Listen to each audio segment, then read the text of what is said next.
I think my wife is a skinwalker. My wife and I just recently welcomed my sweet daughter into this world. But I've got a bad feeling she may not be as sweet as she seems to be to me. But to understand why I'd say that about my own daughter, I need to give a little backstory to the situation. We haven't been married very long, as it's not really frowned upon to marry soon in my family. But when we were first dating and staying with my parents, we slept in their living room, and when we woke up one morning, I noticed the door was still unlocked, but I was always sure to keep it locked. I never really noticed anything else, though. I never saw any handprints on the door or windows. I never saw anything out of the ordinary at all that would be a telltale sign of an intruder. I brought it up to my dad, so he took me to his office to check the CCTV monitor. No one had approached the house all night. In fact, everything was eerily still, except for a very large cat that would always hang out in their yard. That cat had been around for a long time, though. We always thought maybe it was a neighbor's cat because we lived out in the backcountry of Texas, and there were other people out in the woods. But growing up there, I did actually notice a lot of things that scared the shit out of me. I once saw my cat, Salem, shape-shifting right in front of my eyes when my little cousin and I were playing soldiers near the woods. One of the old men down the road would tell us stories of a panther that would kill people's horses, but I wondered if it was really my shape-shifting cat or something. My dad also told me a story of a man that lived on our land before we did, that killed his daughter's bus driver for what she said he did to her one day when she came home crying. And he would see the ghost of that dad standing over him when he slept, with a blood-stained shirt and evil radiating from his eyes. And of course, countless other stories of all sorts of things that go bump in the night. None of that really seemed related to that night I noticed the door was unlocked. However, since then, I've noticed a lot of things are different about her than she used to be. But nothing too extreme, just minor things.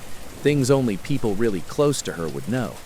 Like she started wearing makeup when she never really liked it before, and what she liked to eat changed. But I didn't really know how to explain it. I'd only known her a few months and only had to ask what she liked to eat so few times for dates and family gatherings. Every time I tried to talk to her or ask her if something was wrong, she shot it down. So I just had to deal with the fact that maybe I was just discovering her for who she really is. I got used to it. It wasn't a big deal after all. Like I said, it wasn't anything major, and she still seemed like the girl I loved. And like I said, we had only been dating for a few months at the time. She also started calling me Delicious, which wasn't really a pet name we had used before. I tried to ignore how uncomfortable her tone was when she used it. It was probably just sexual anyway. More recently, I've noticed odd smells originating from under our house when I'm out working around the yard. I've also noticed a greater number of flies and carrion birds. I was hoping a lost dog or some large rodent had just crawled under there and died. But one day I found the promise ring I had given her that she said she lost before we even moved to this house. It looked extremely old now and caked with mud. I started nosing under the house near where the ring was laying, and I found a large indention on the earth as if something was laying there but had been moved. Soon after that day, she surprised me with the news that we were going to be parents, and I'd been so excited at first until I realized something. I just knew my initial suspicions were proven true when she got pregnant. You see, my wife warned me right away not to expect children because of an accident she had when she was small. My Skinwalker story. Before I begin, I would like to say that this is a very long story. It's been something that's haunted me since I was 6 years old, since my first encounter with it. I have had dreams about this, and 2 very specific encounters with the creature. I'm sharing this story so I could possibly find help on what to do or how to get rid of this creature that's been hunting me since I can remember. Just for background, I am a 21-year-old female and still worry about this creature finding me, but I'll get into detail why later. For now, here's my story. I would always go camping with my grandparents, who I call my Gammy and Gampy, at the end of my school years. I would always look forward to it since I grew up loving the outdoors and the woods. I especially loved camping, loving the idea of having s'mores, taking long hikes, being around the campfire, and of course, the wildlife we would see. Now, I grew up in California, mostly near cities, so the forest was like my true home to me. I always preferred being near trees and dirt rather than buildings and crowded places. Besides, the woods were much quieter and more peaceful. I always felt safe when I was there, like nothing could ever hurt me. But something strange would always happen at the end of the month of May. I would have this reoccurring dream during the last week of my school year. I would be in the woods, walking alone down a dirt trail. The woods were always strangely quiet. I would continue to walk this path until I saw this red fox poke its head from behind a tree. Its eyes were always strangely human-like, but they were yellow and somehow looked like teddy bear eyes, and it would just stare at me. It wouldn't make a sound at all. It would just watch me. Usually, in my dream, I would go up and pet it, that making the fox finally make a noise, usually a soft growl. Then I would continue walking, and it would follow me. The first time I would have this dream was when I was actually around 5 years old, and it lasted until I was about perhaps 11. Over the years, it would be the same exact thing. I would walk in the woods, find this fox, pet it, then continue my hike with it alongside me. But about having this dream for the fourth time, it would start to walk behind me. That's when I started to feel uneasy about this fox. I could hear it making odd noises, but every time I went back to look, it was just walking like nothing was wrong, even, somehow, giving me a smile. Sorry to go on about a dream, but I now believe that it was a warning of the creature. Now that the dream is out of the way, I can talk about my first true encounter. I was 6 years old and was going on a camping trip with my Gammy and Gampy for about a week. Of course, I was very excited for it, being able to barely keep myself in my school seat for the last day of kindergarten. They had picked me up right as the bell had rung and already had the camping trailer attached to my Gampy's truck. I remember he drove an old red truck that only had 3 seats, me always being in the middle. It took about 2 hours to get there, and another good hour to find our usual camping spot. It was deep into the woods and far from other people, as my Gammy wasn't too fond of being around other people while we camped. As they were setting up the camping trailer, I wandered around the campsite, loving to dig in the dirt for bugs. I had sat down on the dirt and started to dig, but I noticed how strangely quiet the woods were. It was never quiet, not even in the dead of night. I thought it was odd, but being only 6, I didn't think too hard about it. As I continued to dig for bugs, however, I thought I heard my Gammy call for me. She would usually call me Sugar Booger, that being a nickname she gave me since I was born. That's what I had heard, but it sounded like she was very far away and somewhat sick. Sugar Booger! I looked up where I heard it come from, that being from the woods, but there was no way she was there because she was still unloading stuff from the truck. Even at the age of 6, it didn't feel right, so I walked closer to my grandparents and stayed next to them. I soon forgot about my weird encounter though, as we began to have fun. For the rest of that day, we played card games, sat next to the campfire as we ate dinner, and stared up into the stars. I always loved seeing the stars, there never being any where I lived at. We started to get sleepy around 9 p.m., I believe, and we started to get ready for bed. There were bunk beds that me and my Gammy would sleep on, keeping our luggage on the top bunk, and we would sleep on the bottom bunk. Due to my Gampy's snoring, he would sleep on the couch of the trailer. I would always sleep next to the trailer window, just in case I couldn't sleep and wanted to look outside. I fell asleep pretty quickly though, that being the last day of school and all, it was pretty exhausting. I remember waking up maybe hours later, it still being pitch black outside. It wasn't weird for me to wake up late in the night, since I always have had sleeping issues. I rolled onto my side trying to fall back asleep, until I heard, "Sugar Booger." My eyes immediately shot open as I heard my nickname being spoken, but I knew it wasn't either of my grandparents. They were both asleep and never were known to sleep talk before. I started to feel this horrible feeling in my gut, like whatever I was hearing wanted to really hurt me. Even at the age of 6, I knew this wasn't normal. Then I started to hear tapping at the trailer window. It was soft, but loud enough for me to hear it. Tap, tap, tap. I just sat there, frozen in fear. I was trying to just brush it off as tree branches or rain, but I just knew that wasn't it. I could tell that it was really someone or something tapping on the window. Then I decided to be brave and look. Big mistake.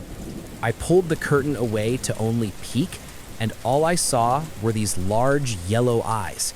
They seemed glassy, yet not entirely real. They looked like giant teddy bear eyes, but cold and unwelcoming. I remember in that moment I panicked and quickly closed the curtain back up. I then hid under the blanket, that being the only thing I knew to do when I saw a monster. I could feel tears falling down my face. I never had been so terrified in my life. I just curled up into my Gammy's side and clung to her all night long, that damn tapping only getting louder and more persistent throughout the night. I don't remember falling asleep, but somehow I did. I do remember my Gampy waking me up around noon, saying how if I got up quick enough, we could still go fishing.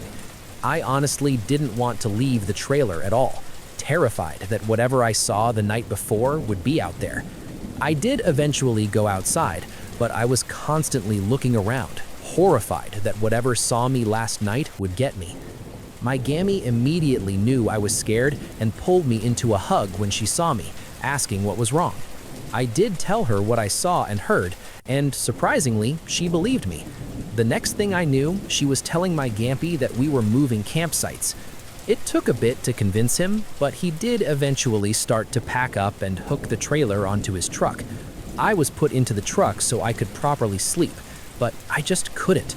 I kept feeling that I was being watched, thinking that every little noise was that thing I saw, that if I closed my eyes even for a second, it would get me. My Gammy wasn't too far from me when I heard it again, but this time it was my actual name, Aleeya. In that moment, I had never seen my Gammy move so fast. She looked up into the bushes where we heard it, then to me. She then got in the truck with me and pulled me into a tight, protective hug.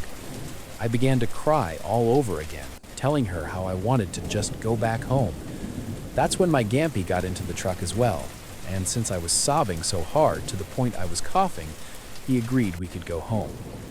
We started to head out of the campsite, still hurt that this trip had been ruined by something, but I still didn't know what. That's when something in my head told me to look back. I slowly did so, feeling an ice-cold fear wash over me as I saw something. A red fox, sitting in the middle of the campsite, sitting there with large yellow eyes. The same red fox from my dream, somehow curling its lips into an eerie smile. After that encounter, we never did go back to that campsite. We did continue to camp, but in more populated areas. I didn't tell my grandma what I saw, but she had told me to trust my gut. She knew that I was sensitive to certain entities, and that would help me if I trusted it. Now, this would be the end of the story, but I'm afraid it isn't. There was one more encounter I had with the creature, and it was much more terrifying than the first time.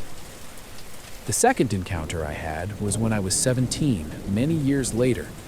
By this time, I knew very well what a skinwalker was now, and I was still very paranoid every time I went near wooded areas. I still worried about seeing that fox, but I never really thought about it too much. Me and my two younger siblings were staying at a relative's house for Christmas, them living way up into a mountain area. I think they were my great aunt and uncle, but I'm not sure. Where they lived, there was no service at all, so unless we hooked up onto their Wi-Fi, we had no phones. I didn't mind the house, still loving the woods no matter what happened. Although at night, I hated how they didn't close the window curtains, making it easy to anything outside to see inside.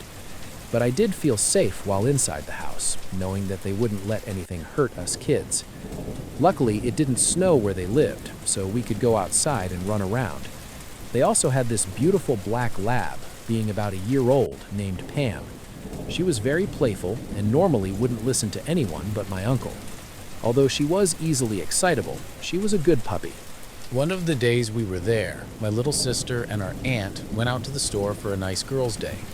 Although I'm a girl, I wanted to go hiking with my uncle and my little brother. We left pretty early since the hike we were doing was 4 hours of walking into town.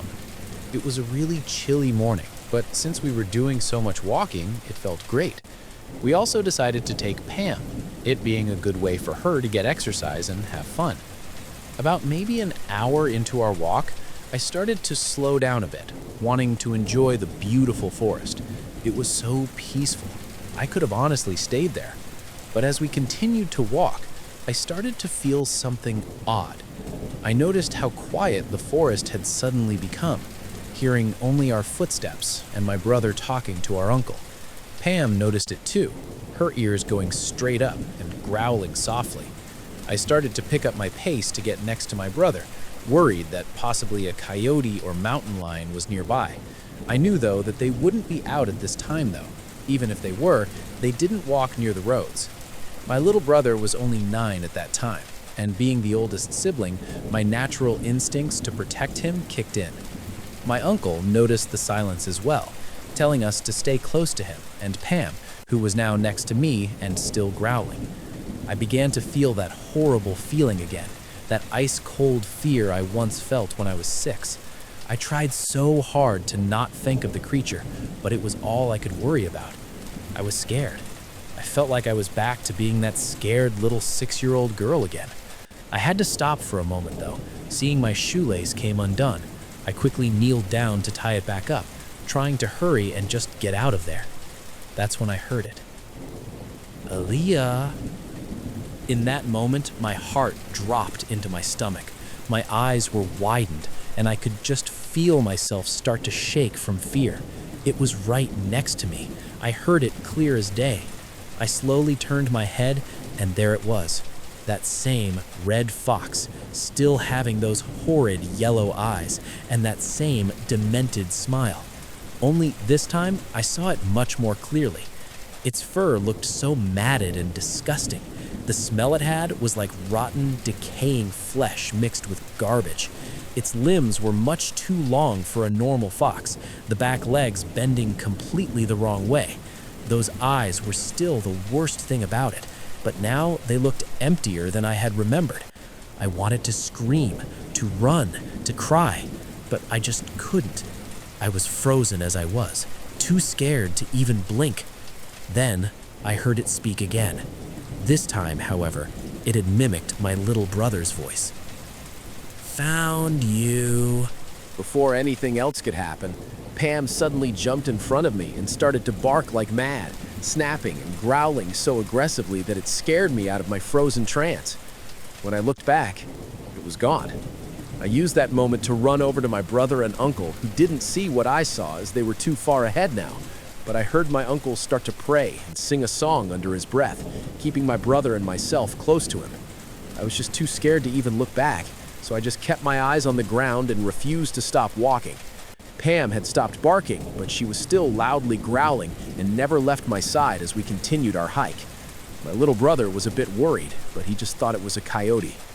When we finally made it into town, my uncle had called our aunt and told her to pick us up, saying something about how it wasn't safe for us to walk back. Thankfully, she did come and get us, but she was confused since we talked about that hike for days. On the car ride back, Pam never left me alone. She was right with me the entire time. She knew that thing was after me, and she protected me. I was very grateful that she was with us. Who knows what would have happened if she wasn't? When we got back to the house, I was talked to by my uncle and aunt. Once I told them what happened and what I saw, they had started to pray and check that all the locks were shut tight, my aunt putting something around the doors. I now believe it was probably ashes, but I never did find out. Unfortunately, this made our Christmas vacation cut short, as they were worried that I was not safe while still in the woods. We had to be taken home the next day, them making an excuse of how there was an emergency with a friend and that they had to help them out. I felt horrible that this Christmas was ruined, but once I did leave the woods, I truly felt safe again. Before they had to drive back home, though, they told me that it wasn't my fault, and that luckily it didn't hurt the other kids. It did make me feel a bit better, but it still brought up a lot of questions and worries. It was still around. How? Why? What did it want with me? Does it want my skin? My soul? Was I just going to be tormented by this thing forever? I still don't have answers to these questions, and that's what really scares me. Now, I've long moved from California and now live in Kentucky. I do live in the woods, but so far that thing hasn't found me. I know that seems very stupid on my part, but life had changed a lot when I was growing up. I was given no other option to live somewhere else, and my grandpa in KY was kind enough to let me live with him. So please don't call me an idiot for moving to the woods when I had no other choice. Anyways, while I am happy it hasn't found me, I'm still worried. Can it still find me? Is it still hunting me? I'm not close to anyone who knows truly on how to get rid of this thing, and that's why I'm telling my story now so I can possibly find help. So please, if there's anyone out there who does know, help me.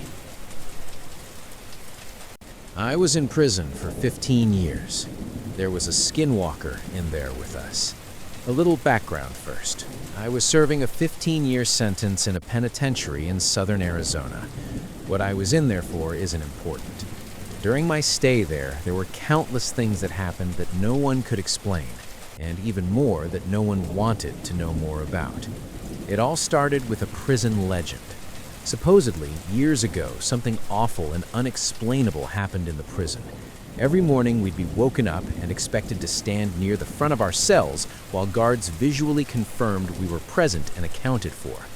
Apparently, about a year before I got sent there, the most brutal and unexplainable thing happened during one of these routines. A man who had a cell to himself looked very off during this check. When a guard pulled over another guard to help him check it out, they found it wasn't actually the prisoner they were expecting at all. It was a totally different man. This man was wearing the skin of the other man over him. Loosely fitting, draped over him, apparently looked like a real monster. The scariest things were, though, was the guy wearing the skin was not an inmate. They had no idea how he even got into prison, let alone a cell. What's worse is that they couldn't even figure out who the hell he was. He wasn't documented anywhere. And what's worse than that, they never even found the body of the man of the skin he was wearing. Pretty grisly stuff, I know, and I realize that's not the go-to definition of a skinwalker, but that's what the prison called him, the Skinwalker. Didn't help that the guy never talked, apparently. Anyway, that's what started the whole Skinwalker superstition around the yard. Apparently, the guy got shipped to a different spot about a month after it happened, and just about everyone in Gen Pop felt all the better for it. I heard about the story on the second day of my stay. Hell of a story to hear to place in your home for the foreseeable future. Now on to the real shit, though. Sure, that guy was the Skinwalker, but all he did in the long run was get an old lifer Navajo inmate to tell everyone about actual skinwalkers. It seemed like a lot of the prison culture actually revolved around them. Now, apparently, skinwalkers are tricky to point out on the spot, but if you manage to survive around one for more than a minute or two, almost everyone can tell the mannerisms are all off. They twitch manically, they have an unnatural gait while walking, but apparently they got better with experience. The old Navajo guy, his name was Carl, said that he was sure there was an actual one among the prisoners, slowly picking us off over the years. He called it the Grand Master Skinwalker at one point. Apparently, he thought it had human mannerisms down so well that you might not even be able to tell if it was your cellmate for a day or two. It had to be good, he posited one night. He would expect a skinwalker to jump at any opportunity for a kill, but this one realized it had a revolving door of people to kill coming to it and masterfully bided its time, as Carl thought, for years. A lot of guys found humor in it. A lot more were really on edge about it. Every once in a while in prison, people snap. Sometimes you'll find your cellmate swinging in front of your bunk, strung up around the neck by his pant leg. Sometimes you just can't take it anymore. But in our yard, people tended to snap in a very special way. It wouldn't be an outburst at dinner. or a silent suicide in the night, guys would just stop talking, hunch over, and shuffle around. Any friendships they had would be mostly out the window. They would turn into a loner during rec time. They would let their hair hang in front of their face.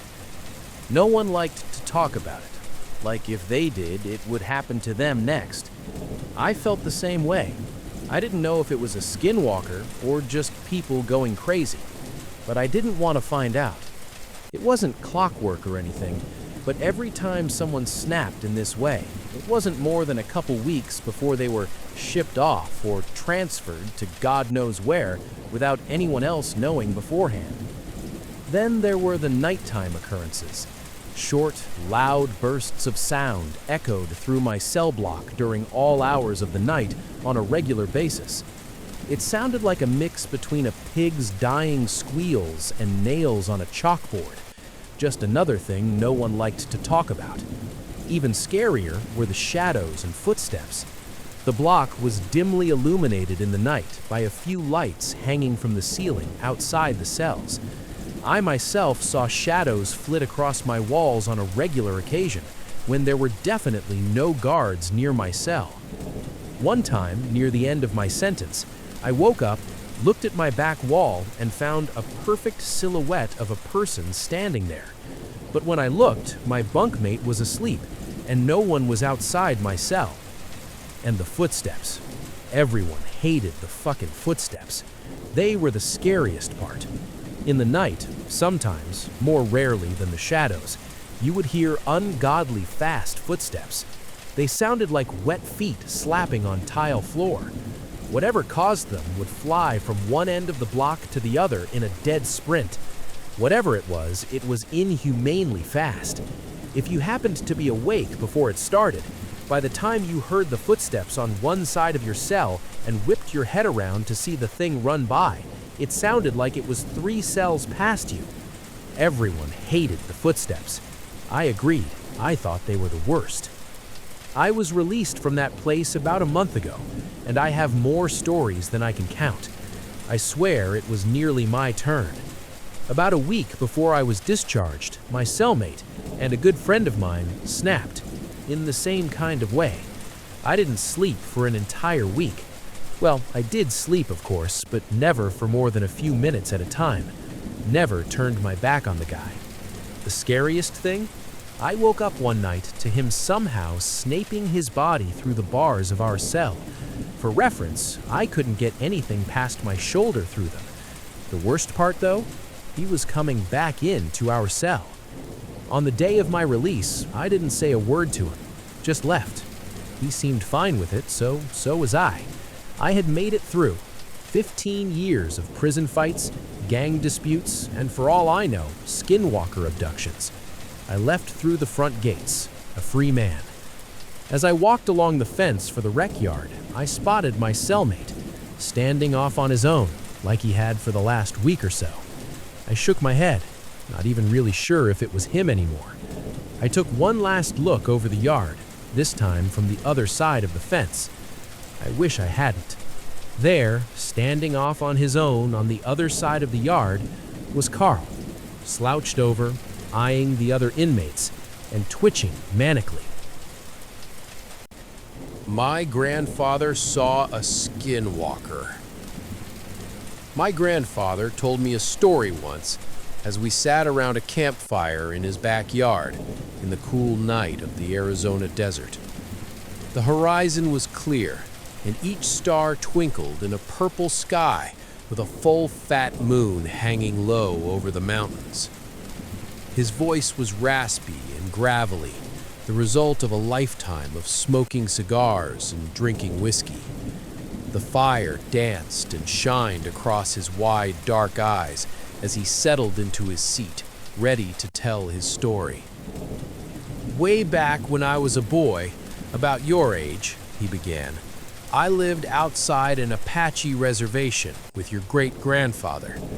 He had returned from the war and set about raising horses and cattle on a 100-acre ranch settled between a brambly mountainside with dirt good for growing thorn brush and not much else. One night, My mother was sick, and Pa and I took a trip into town, about 50 miles away, straight through a dry desert, over a washed-out creek, and some old abandoned farmsteads. The fire sparked, and a log cracked, jolting me out of the story. "What next?" I asked. "Settle down, boy. You'll hear soon enough." Pa and I were driving in an old Ford pickup truck. I remember it was dark out, inky and thick, with only the lights of our old truck lighting up the road. I remember, too, when the engine began to sputter and the truck slowed to a jerky stop. "God damn it," Pa said, guiding the Ford to the side of the road as it coasted to a halt. "Stay here, son," as he stepped out into the darkness, shutting the door with a heavy thud. My window was down, and the cool desert air was breezy and felt good on my hot face and neck. Pa was getting water from the back to cool the engine, and that's when I smelled it. Rotten eggs. Strange, I thought, to smell sulfur in the desert. My nose also picked up carrion, like one of them dead, bloated cattle that would drop from the heat and lay there until the crows pecked enough holes in their hide to cause the whole thing to explode. It stunk, and I gagged. My skin started to tingle too. The back of my neck felt itchy, and my face started to get hot. The wind stopped blowing and hung still and heavy, with the stink filling the cab. "Pa! Pa! Pa!" No answer. My heart started beating, and I felt such a fear in me, in my bones, in my chest, boy. I tell you, I never felt fear like this. Not until Vietnam, not until I saw men dying around me. I locked the door and reached over for my pa's door and saw a shadow bound across the road through both dim beams of light, across the partly open domed hood. Grandfather paused. He spit a fat wad of tobacco spit off to his side, and he looked pensively into the darkness. I realized I was holding my breath and gasped for air. The night was cool, but I was sweating and clammy. "Well, what happened? What about your father? What did you see?" He sighed. "A creature." He shook his head. "You have to understand, there were legends, old legends, older than the rock cairns out in the valley, older still than Crazy Horse and Sitting Bull, than the old Injun chiefs and their shamans. The Apache and Hopi and Cherokee and all them old tribes and First Peoples, they told tales, old stories, about dark Injun magic, a deal made with the old spirits, of blood sacrifice, to gain power, old power, enough to fight each other, and the Spaniards, and later the white men that came for their land and women. They called them..." He paused. Grandfather took a deep breath and bodied forward into his tale. Across the fire and the sky, the desert, the creek, the moon, the sun, and old mountains, he bodied forward. They called them skinwalkers, shape changers, old warriors resurrected as skinless men, all sinew and muscle, walking on deer legs, with the torso of a man and the head of a coyote. But messed up, boy, long and malformed snouts, teeth like a Bowie knife, long arms, and standing 7 foot, even hunched over. They'd gut the old cowboys and white riders. They'd run through bullets and sabers, part the Spanish armor like it was a potato sack. Wily, too. They could change their voice to match a person you knew or might know. Boy, that's what I saw. Big and fast, only for a second. It ran across the road, gray and mottled, muscle flexing under its legs, hooves clomping on the road, stringy, muscled, hunched shoulders. And it turned, looked right into the cab, looked right into my eyes, and I swear, boy, I swear, it grinned at me. I sank into my seat, in shock, in fear, shaking. I knew death was near. The air was electric. I smelled ozone and brimstone. The air felt like right before the lightning comes and blows a tree to smithereens, charged and full of power. I yelled for my pa, but no words came out, just a dry squeak. I was shaking as Grandfather told his story. He was still here, so I know he lived, but the supernatural always fascinated me, and even now I felt the force of his words. The real power of skinwalkers was trickery. Sure, they could change their voices, but also their skin. That's why the gods took their hide, so they could take others. Not for long, the legends say. Maybe an hour before the soul of the skin they wore would come looking for them before going to whatever hell awaited them. Though I think that getting skinned alive was hell enough. A minute passed in what felt like a lifetime, 1 second in 1,000 years. My father's door opened, and I jerked my head to the left, putting my fists up to fend off attack. "Son, it's me," my father said, before climbing into the cab. He grasped the steering wheel and pulled himself in awkwardly, jerking himself into the seat. I cringed into the corner. I looked at him. I looked hard. "Boy, your great-grandfather was a good man. Treated me and my ma right. He fought the Nazis and saw the worst of man in Poland when he freed all them camps. And now I was taking his measure. Is this my father?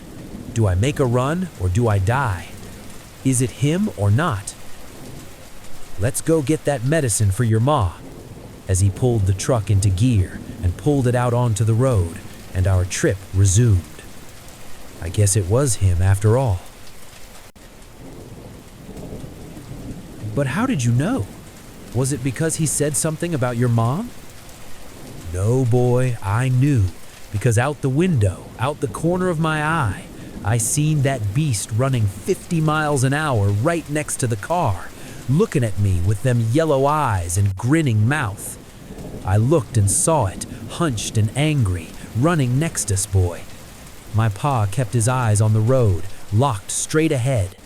"Son," he said, "don't look at it. Don't look at it." That's how I knew, boy. It fucking spoke to me. I'm not one to post these kind of things. I mostly just have Reddit to look at bugs and read about roommate drama. But I had an experience in the woods one night, almost 10 years ago, that got brought up recently and thought I'd share here. I, 16 at the time, snuck out of the house to go smoke weed in Lynn, MA woods at about 3 a.m.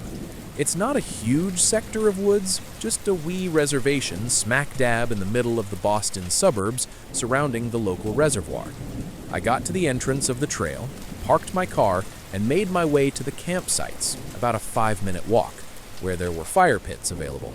It was a popular smoking area for teenagers, and I was one of them. I set up to draw by the fire I had made and begin to roll a joint. As I was rolling, I had heard something on 4 legs come up from behind me. I didn't sweat it that much because where I'm from, the worst it could be was probably a coyote. But then you could hear it transition into 2 legs and walk with a bipedal gait. That confused me. Then everything went fucking silent. No crickets, no birds, nothing. The only thing I could hear at that point was the crackling of the fire and my own breathing. Then I became really concerned, like something bad was about to happen.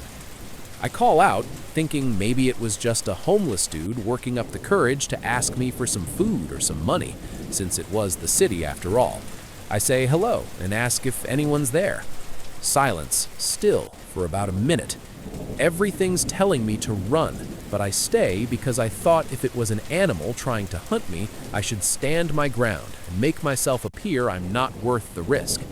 Then, whatever it was, it talked. It sounded almost like a parrot mimicking its owner's voice, and it asked to bum a light. "Can I bum a light?" it said.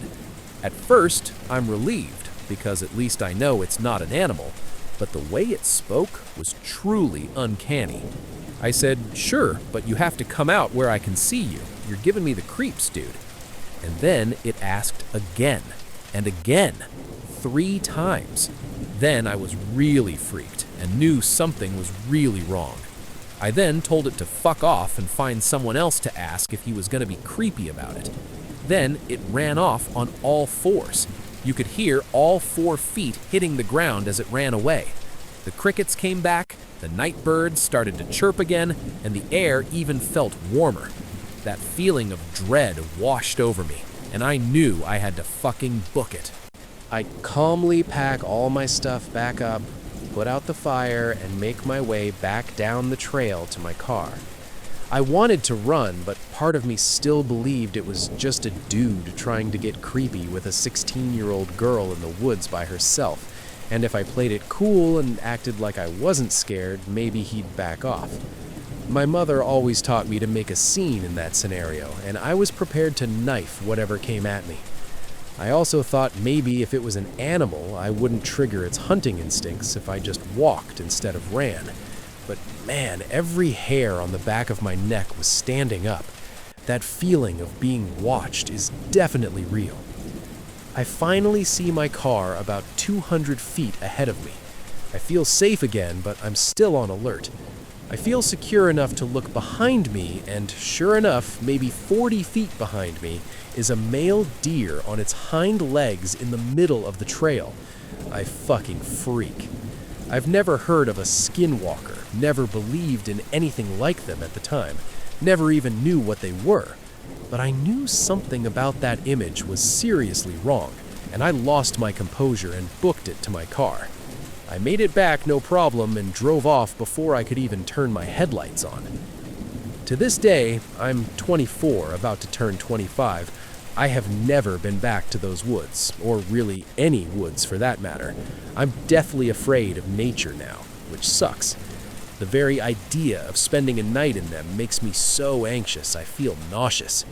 It wasn't until years later when I fell into a YouTube rabbit hole in college, when you just pick one video suggested on your recommended page and let autoplay take you wherever, that I stumbled on a video that described skinwalkers and alleged experiences people have had with them in the woods, that I truly began to understand what I may have encountered that night.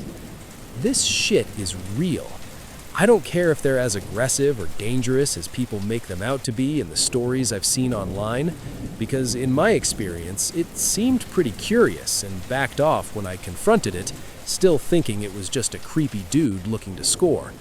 But to this day, thinking about it makes me shudder, and I get a put in my stomach.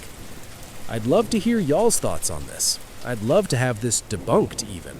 I loved those woods and sort of want it to just have been a weird dude, but I've heard some weird, very similar stories from the locals about those woods, and now I don't know what to think.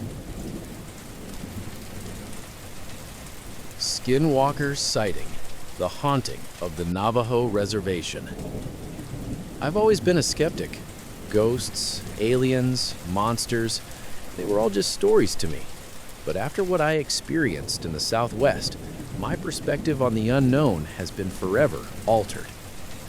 I was on a road trip with my best friend, Jake. We had decided to take a detour through the Navajo Reservation in Arizona, mainly because of the scenic beauty and the rich history of the area. We had heard tales of skinwalkers, but we laughed them off. They were just myths, right? Our first day on the reservation was uneventful. We visited a few local spots, interacted with some of the locals, and set up camp near a canyon. As night fell, we sat around our campfire, sharing stories and enjoying the serenity of the desert. Around midnight, Jake decided to turn in. I stayed up, mesmerized by the stars. The Milky Way stretched across the sky, and I felt a profound sense of peace. That is, until I heard it. A low, guttural growl echoed through the canyon. I froze, thinking it might be a coyote or a mountain lion. But then, I heard a voice. It was distorted, as if someone was speaking through a broken radio, but it was unmistakably Jake's voice. "Come here," it beckoned. Confused, I turned to our tent.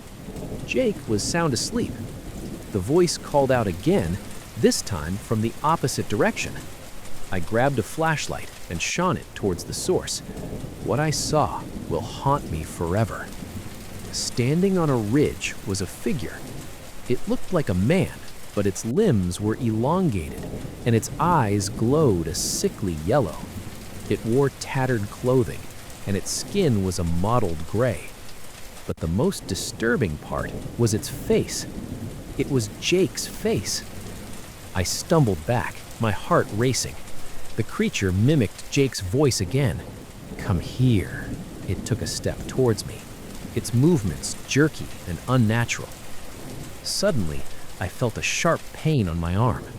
Looking down, I saw a deep scratch, blood oozing out. The creature had marked me. I bolted to the tent, shaking Jake awake. "We need to go, now," I hissed. As we sped away in our car, I glanced in the rearview mirror. The creature stood in the middle of the road, watching us, its yellow eyes glowing in the darkness. We didn't stop driving until we reached the nearest town. We checked into a motel, and I spent the night researching skinwalkers. The legend said they were witches who could take the form of animals or people, using their voices to lure victims. The next few nights were restless. I'd wake up to that same distorted voice calling my name, and the scratch on my arm seemed to burn and throb. It was clear that the creature had not only marked me, but was now haunting my every move. Jake and I decided to consult a local Navajo elder. He told us that by interacting with the Skinwalker, I had inadvertently invited it into my life. The only way to rid myself of its torment was to confront it and perform a purification ritual. With heavy hearts, we returned to the reservation. The confrontation with the Skinwalker was terrifying, but with the elder's guidance, we managed to complete the ritual. The haunting ceased, but the scars, both physical and emotional, remain. The Southwest is beautiful, but it holds secrets that are beyond comprehension, and I'll never set foot on the Navajo Reservation again. To all of you reading this, please be careful when you venture into unknown territories.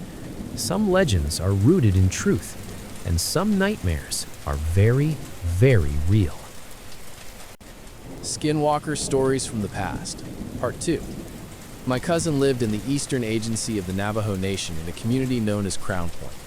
She was still living with her parents at this time and was a good girl. She had good grades, a nice ride, and was a very popular girl that played on the basketball team. When she told us this story, it was very out of the ordinary, and the events that followed would also deepen my beliefs in the traditional Navajo way and of the taboos associated with the Navajo culture. My cousin was coming home from basketball practice, which ran past sunset. It was during the colder months, and so it was dark by the time she pulled into her neighborhood. She pulled into the small housing community that she lived in. It was far from a fenced community, but there were streetlights, and the neighbors weren't too far from one another. As she neared her home, she saw a group of dogs. This wasn't unlikely, as there are random packs of stray dogs that roam rural communities. These dogs don't belong to anyone, and they get food where they can get it. As she got closer, she noticed that something was off about the dogs. There were 4 dogs, and they were sitting in a circle, all facing each other. This really didn't faze her until she spoke about the event later. Because this was a housing community, my cousin couldn't barrel down the road, so she slowly drove past the group of dogs and kept going on her way. As she continued to drive, she noticed in her peripheral vision that something was running alongside her car. She turned her head to see that a brown dog from the group was trotting alongside her car. She didn't mind much until she hit a strategically placed speed bump. The impact of the bump made her entire car wobble.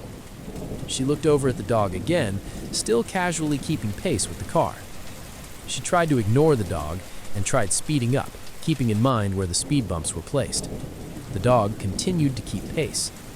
My cousin had to eventually stop at a stop sign. She began to feel immensely uncomfortable and tried to keep her eyes forward, but curiosity got the best of her. She looked over at the dog. It was facing forward.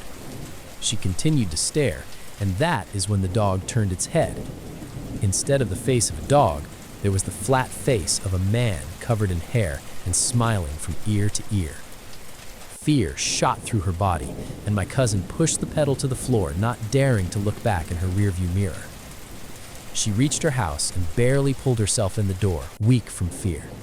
My aunt came to her, and my cousin began to sob. She told my aunt everything, and they scheduled a meeting with a medicine man the next day. That night, my cousin was trying to get some rest. She was tossing and turning and felt very ill. She could hear people outside laughing and talking in Navajo, but she didn't think too much of it because they lived in a community near plenty of neighbors. At the medicine man, he told my cousin that she was very fortunate. The Skinwalker wasn't meant for her, she just happened to spot it while it was out to bring another person misfortune.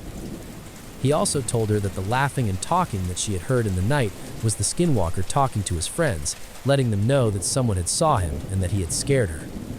The medicine man told my cousin that if the Skinwalker had been for her and she had seen him like that, it could have very well killed her. After that encounter, my cousin suffered from many ailments and had to stop playing basketball for a while. She had many ceremonies and eventually got back on her feet. My mom told us this story on the many nights that our electricity went out. When I asked my cousin about it, she confirms it's true, but doesn't like talking about it much. My friend's Skinwalker story. Back in college, a buddy and I were hanging out in our dorm room, smoking some weed and chilling. We get on the topic of creepypastas and stuff, and I mentioned that I've heard some really creepy Skinwalker stories. My buddy gets really quiet out of nowhere. I saw one once, up close and personal. That shit is real, bro. Of course, I asked him to tell me more.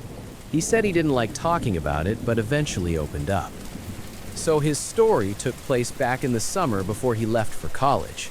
Him and his high school friend group had planned a big, last hurrah camping trip.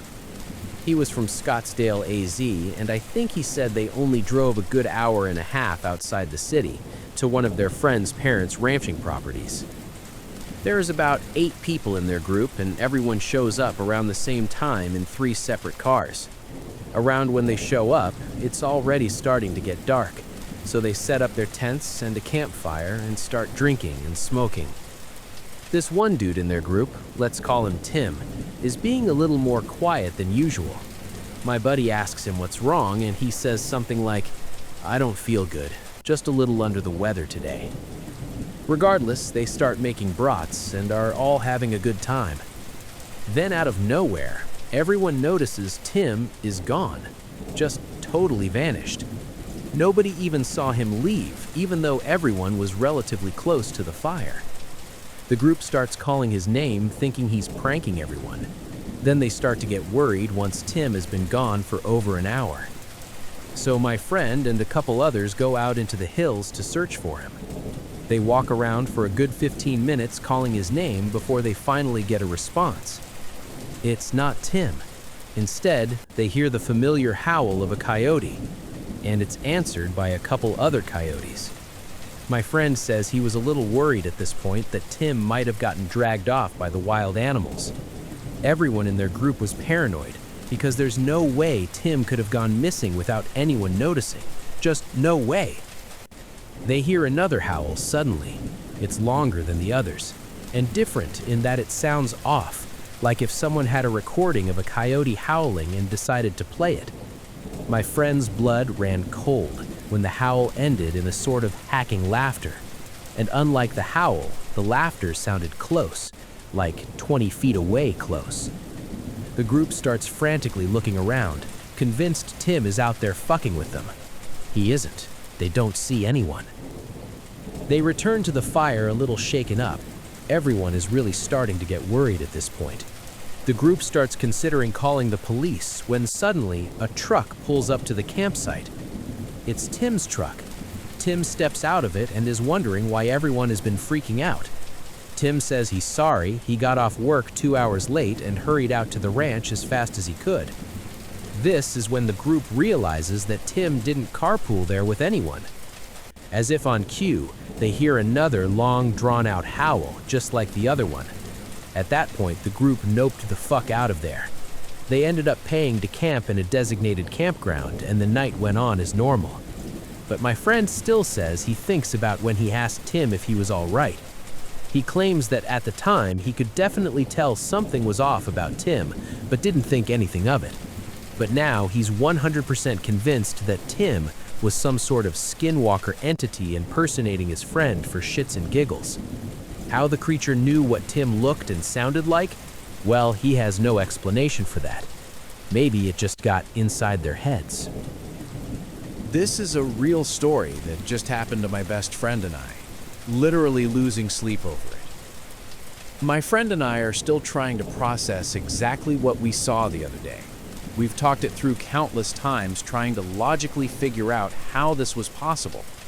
Hopefully, someone on here can give us some thoughts and ideas as to what actually happened. So, I recently purchased a small bass boat, and my first mate, Legov, and I have been super eager to explore the lake and its islands, as well as learn the fishing around it. We're new to Tennessee. Yesterday, on the 4th of July, we decided to go fishing in this very secluded part of the lake we named No Man's Land, because of the low-hanging bridge that prevents boaters from entering the section. My boat can make it underneath because of how small it is, but I've never seen another boat in there. We decided to go deeper into the cove than we've ever been before. As we're slowly trolling down the lake, the path before us splits into 3 forks, and I ask which fork we should take. Legov immediately says the middle one. So we continue straight as the water changes from a large lake to a narrow river-like path. This is where a chain of events happened in quick succession, and we've talked through it after the fact to try and recall the order of how this went down. First, we heard a weird vocal-like noise coming from the woods beyond the shoreline, and we both tensed up and felt very uneasy. "What was that?" Legov asked. "A dog," I said, as that was the first thing that came to mind. "I don't think that was a dog," Legov answered immediately. Then we saw a bird high above us perching on a branch, staring at us. "Maybe it was that bird," Legov said. "Yeah, maybe," I answered. I'm not sure when it got into my hand, but at some point I drew my pistol and held it down at my side. Legov held the fishing bow. We both had a very weird feeling as we drifted down the river, eyes glued to the bank. We came to a rotting pine tree that had fallen and was now half submerged in the water, sitting on the shoreline. Then it happened. We hear a very loud, heavy-footed animal running through the woods, getting closer to the water. At first, I thought it was a deer, as it was almost prancing, but as it got closer and louder, we both realized it was in fact not a deer. It was a very large, jet-black canine. My brain thought, oh, it must be a coyote, but this was much bigger, like a huge German shepherd, and it was fast, like a black shadow, leaping through the trees and quickly approaching the bank that we were floating across from. It almost looked as if it were charging at us, but it was zigzagging and dodging through the trees toward the exact portion of shoreline we were floating past. We were scared, but the 15 feet of water between our boat and the shoreline gave us some confidence. It would have to swim out to us, and I didn't see that as likely. It continued its leaping through the woods and quickly reached our portion of the shoreline. In one majestic, fluid motion, it leaped off the shore and dove into the water right under the half-submerged pine tree in front of us. Stomp, stomp, stomp, splash. That was it.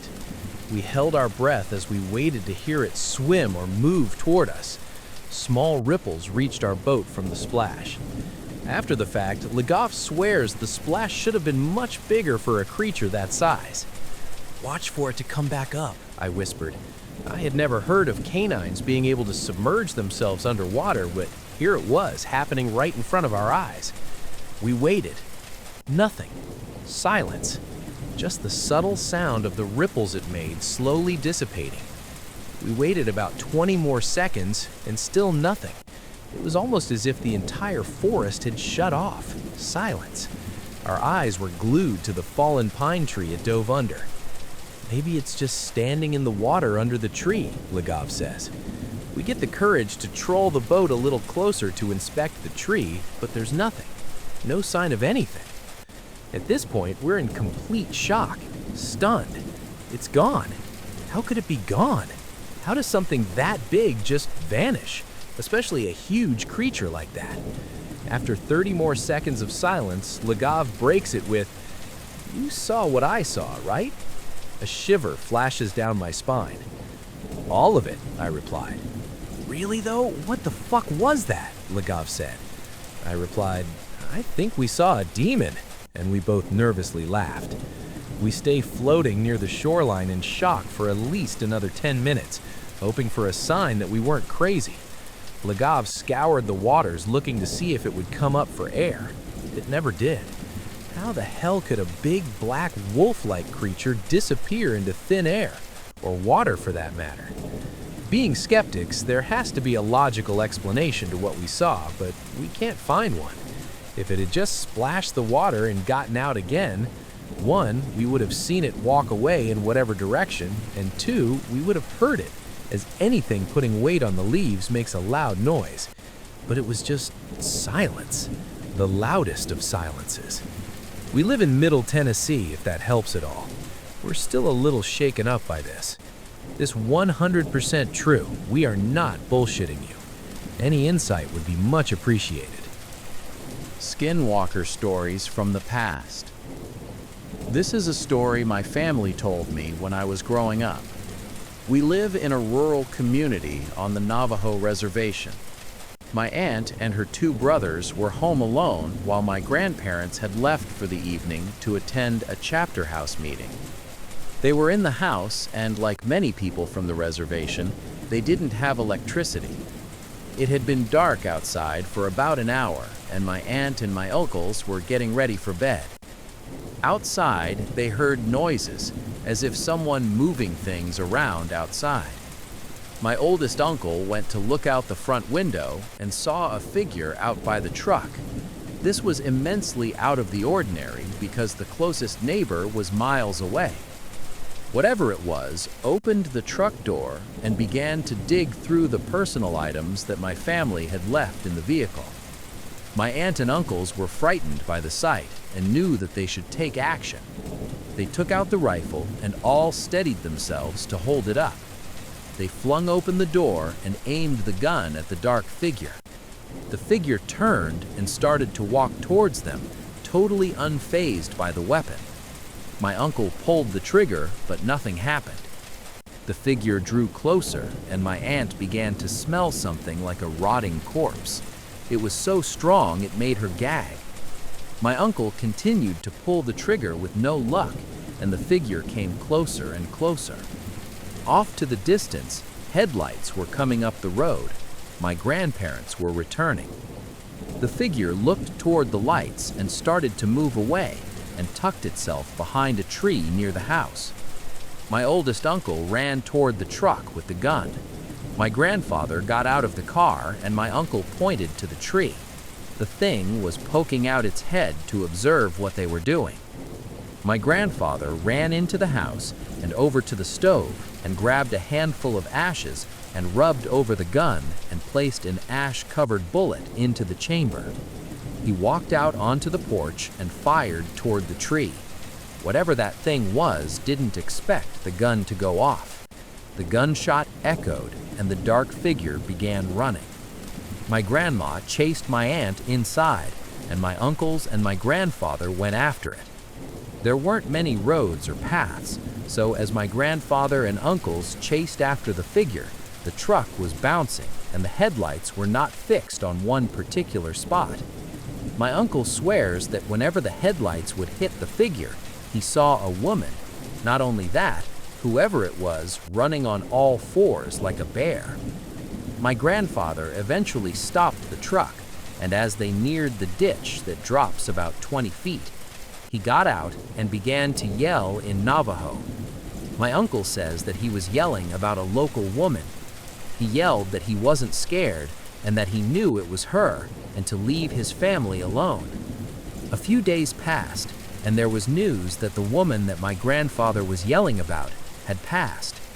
I've always been told that if you know who the Skinwalker is, say their name and it will kill them. My Skinwalker Experience. Sorry, it has taken me a while to post this. Been extremely busy lately, unfortunately. First off, I have told this story before in a public setting. Around 2008, I was living in Louisiana at the time and had called in to Coast AM and told this story to George Norrie, which was a pretty cool experience.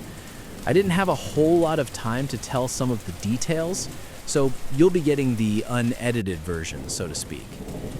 It happened somewhere between 1997 and 1999. I was in my late teens, and we were living in New Mexico up near the Four Corners. My parents were pastors at a local church in a very small town. We had lived outside of town, sort of out in the middle of nowhere, and there were a few houses sprinkled around us. Surrounding was, at least where there were no houses, there was some brush and a lot of desert. Ever since we moved there, the locals told us about skinwalkers. Even people in the church swore up and down that when they were a truck driver, they saw a skinwalker in its human form running alongside their truck when he was going about 80 miles per hour, but since I didn't witness it, I just took him at his word. I had heard many different tales on the origins of the skinwalkers, both from the locals and the Native Americans. There was a Native American who went to our church who still held on to his Navajo beliefs, who told me what I always assumed to be a more accurate description. He told me that when people of his tribe had a child out of incest, the tribe leaders take the baby out into the desert to be raised by wolves. The wolves would raise it, and they would become skinwalkers, having the powers to turn into anything, animals, humans, etc. The story fascinated me. He just seemed to know for sure that this was the accurate tale. Then he warned me to never whistle at night, which I thought was pretty weird, but I never did, until one night. It was in the fall, around 11 p.m. I was in my bedroom, which was the furthest room from anyone in the house, and near the garage, watching TV or playing PlayStation. My mother was in her bedroom, my dad was at the church studying, as he always did, till around midnight. My brother had a friend over that night, and they were going to spend the night on the back patio, which was a long rectangular room with screen windows all down it. Like I said, I was in my bedroom minding my business when my brother and his friend come banging on my door. Annoyed, I opened the door, and my brother, who is 4 years younger than me, and his friend are both frightened.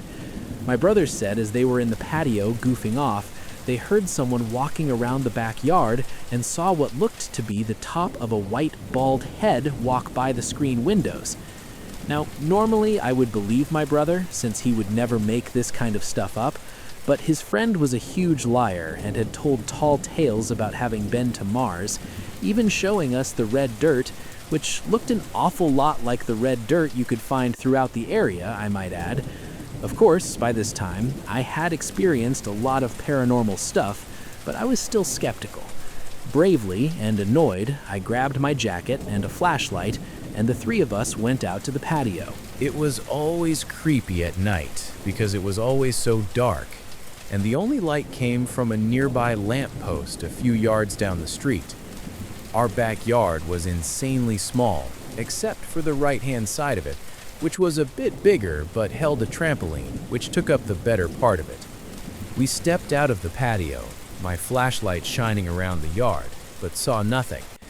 That was when I started hearing the crunching of leaves coming from the front yard, so the three of us went through the back gate to the front yard. Now, our front yard was huge and had roughly 9 apple trees. There was even a large, creepy tree in the corner of the yard near the street I always stayed clear of for some reason. We had a close neighbor, literally on the other side of the wooden fence.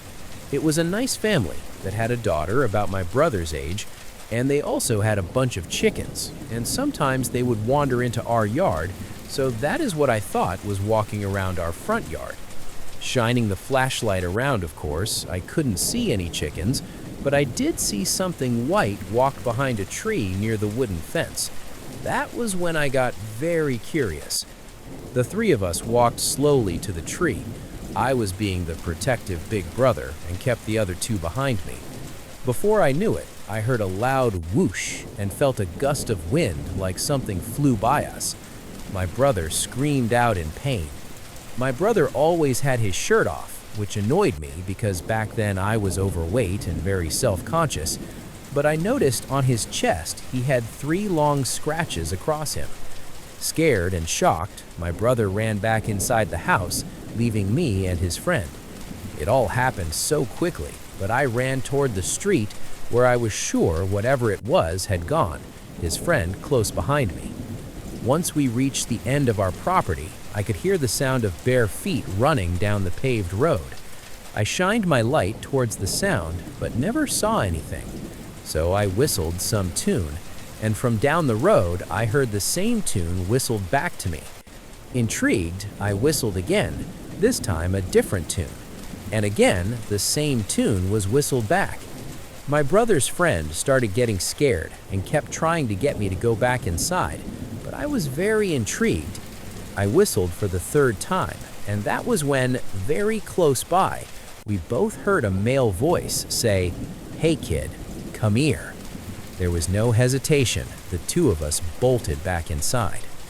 We went to go tell my mother what happened, and she was already frightened because she was tending to my brother's scratches on his chest.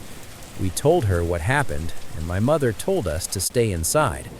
My mother has had some pretty scary paranormal encounters before.